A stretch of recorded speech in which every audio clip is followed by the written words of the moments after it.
अगर ऐसी एडवाइस एक कंसल्टेंट करे जिसमें सिर्फ उसका फ़ायदा है और सेलर बायर का नुकसान है तो वो बहुत ज़्यादती कर रहा है। कैपिटल स्मार्ट सिटी ने ओवरसीज सेंट्रल के मेम्बरान पे जो है सरचार्ज लगा दिए जितने भी डेवलप प्लॉट से।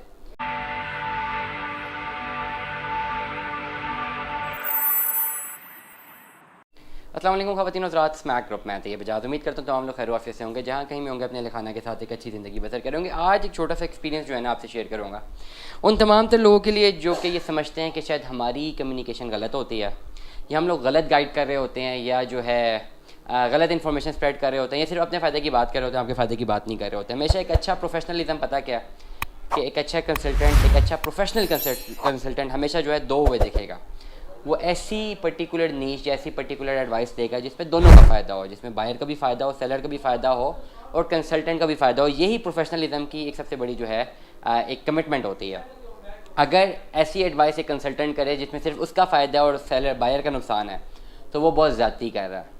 अगर एक कंसल्टेंट ऐसी एडवाइस करें जिसमें सिर्फ बायर का फ़ायदा है और उसका अपना नुकसान है, उसमें वो बहुत ज़्यादा ज़्यादती अपने साथ कर रहा है।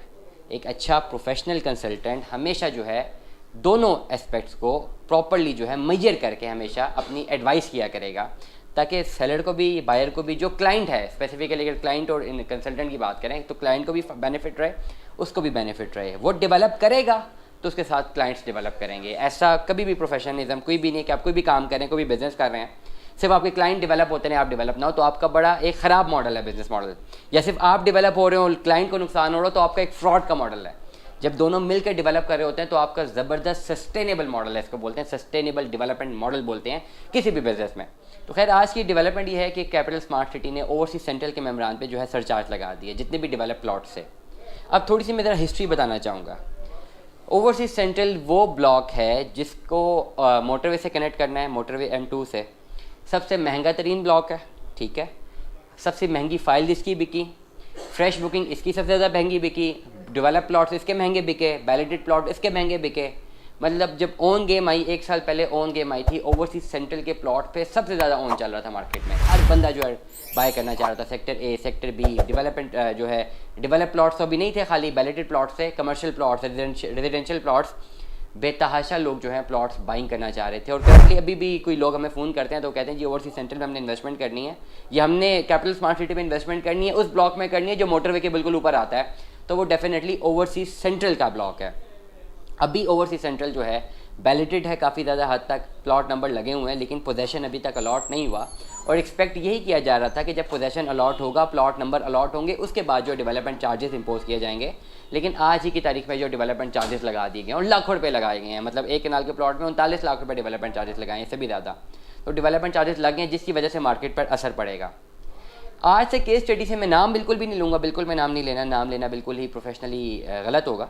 लेकिन एक केस स्टडी है, उसको बताना बहुत ज़रूरी है ताकि आने वाले टाइम पे कोई और जो है इसका इस पर्टिकुलर एडवाइस को सुन ले और आने वाले टाइम पे किसी और को नुकसान ना हो। आज से एक साल पहले 2022 में जब सही ऑन गेम चल रही थी तब मेरे अपने बड़े प्यारे सब्सक्राइबर हैं, मोहब्बत करने वाले हैं, लगातार हमसे राब्ते में भी रहते हैं, उनकी कॉल आई थी। उन्होंने मुझे यूट्यूब पे देखा था तो उनके पास एक प्लॉट था, वैलिडेट प्लॉट था, कितने मरले का था, चल इसकी भी बात नहीं करते, और वैलिडेट प्लॉट था। उन्होंने मुझसे कहा कि मैंने सेल आउट करना है। मैंने उनसे डिमांड पूछी, उन्होंने कहा जी आप ऑफ़र लगवा दें। उस वक्त उस पर्टिकुलर प्लॉट पर उन्होंने खाली 50% पैसे जमा करवाए थे, 50 लाख भी नहीं, 50% पेमेंट जमा करवाए थे। ये 2-3 मिलियन बनते थे खाली जो उन्होंने किस्तों में जमा करवाए थे 3-4 सालों में।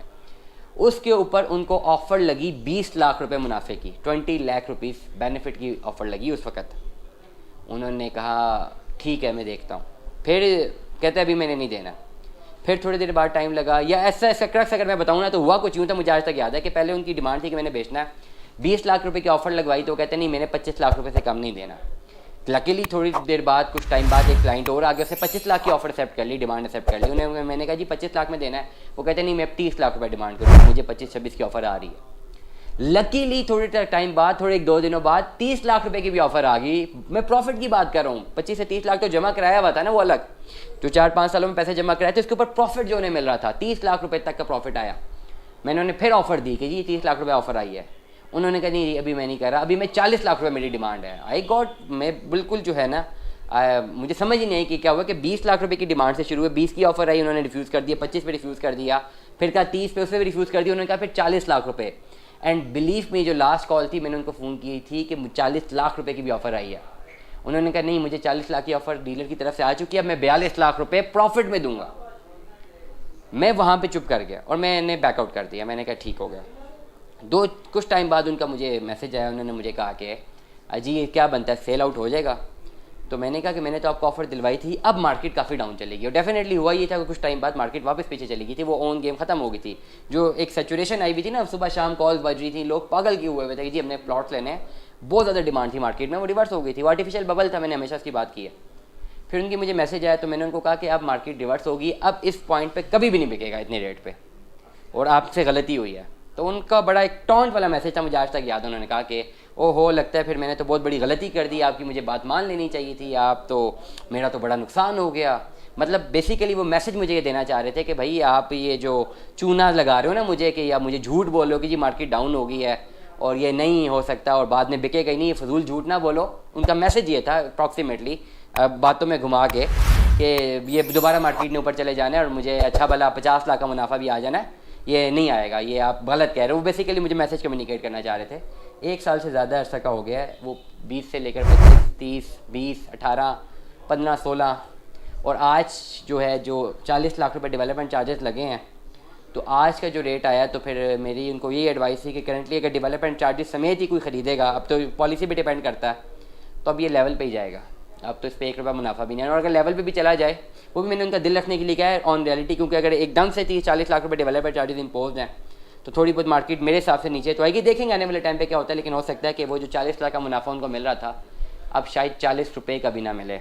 और मसला ये होगा कि उन्होंने बाकी जो उनको इतना जो लग गए ना पैसे, जो सरचार्ज लग गए, जो डेवलपमेंट चार्जेस लग गए, अब उनको जमा करवाते ही करवाने रहना है। नहीं करवाएंगे तो सरचार्ज लगते रहेंगे, बेचना चाहेंगे तो बिकेगा नहीं। अब एक बंदे को एक प्लॉट 40 लाख रुपये मुनाफे में बिक रहा था, अब क्या वो 40 रुपये मुनाफे में बेचेंगे? मोरल ऑफ द स्टोरी, लालच बुरी बला है। प्लस जो लोग हमें रब्ता करते हैं, पहले अपना ट्रस्ट मेंटेन करें। 3000 से ज़्यादा मेरी वीडियोज़ है, 3000 से ज़्यादा दोनों चैनल्स पे, smack group of marketing and sales का ऑफिशियल चैनल पे भी, Tayyab Sethi CEO smack group के चैनल पे भी। कंसिस्टेंटली 1.5 साल हो गया, लगातार वीडियोज़, एक दिन में 8-8 व्लॉग्स भी किए हैं और हकाइक बताए हैं और शौकिया बताएं। शौक है मुझे बात करने का आप लोगों से, ये वीडियोज़ बनाने का। I love this job. तो जब भी आप हमें रब्ता करते हैं तो आप जहन बना लें कि हम लोग आपके खैर ख्वाह, हम आप लोग को बेहतर गाइड करेंगे।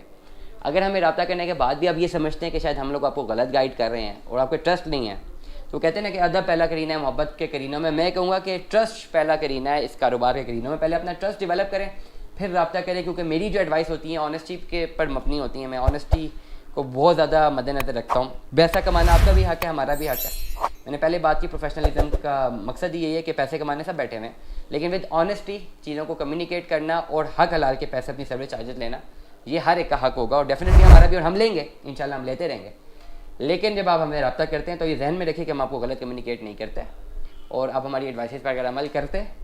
उस वक्त उन भाई ने 40 लाख रुपए की प्लॉट बेच दिया होता तो आज उन्हें ये 40 लाख रुपए का नुकसान हुआ है, शायद ये ना हुआ होता। दुआ में याद रखिएगा, अपना बहुत सारा ख्याल रखिएगा। Stay tune with us. अल्लाह हाफ़िज़।